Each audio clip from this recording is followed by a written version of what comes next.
The National Association of Black and White Men is 36 years old. It was born in San Francisco. Our founder advertised in the Advocate Personals for black men to meet. Likewise, in that same city, Harvey Milk started the move in 1997 to take the issue of homophobia to the political forum. And from these steps, we grew into an organization to fight racism and homophobia. So our achievements in our core mission over the turbulent 60s and 70s were many. But what about over the last 2 decades? With our diminishing troops, let's call it, can we still make a difference? Perhaps we cannot make the same strides as before, but the needs are just as pressing as before, if not so much. I don't know. Obama's election, for sure, as the first black president, was supposed to usher in a golden post-racial age, but instead it was met with racial conflict. The conflict became a war, producing racial angst-fueled campaign and the anger of the Black Lives Matter protesters. A Gallup poll compared the views of people on the state of race relations between blacks and whites, and they said it's getting worse. So in 2001, 70% of blacks and 62% of whites thought the relations were favorable.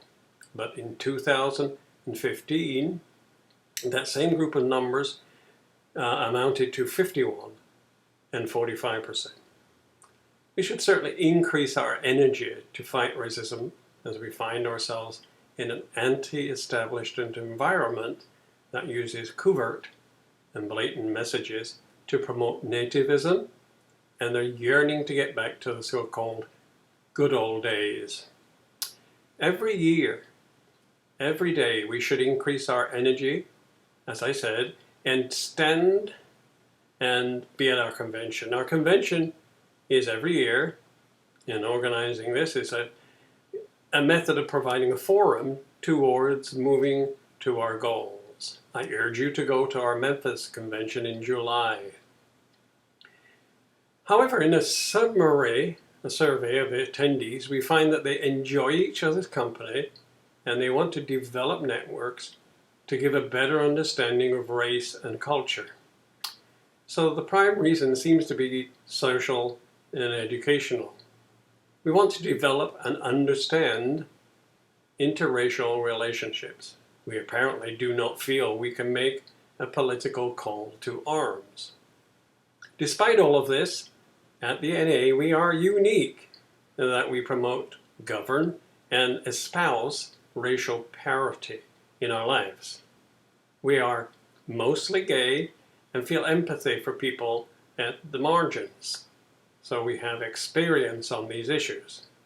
As we approach this critical election, I urge you to stand on the side of candidates who understand racism and can deliver a social, education, and political change in our diverse and exciting country. As Michael Smith said, I stood on the corner of Castro and 18th in San Francisco and looked around.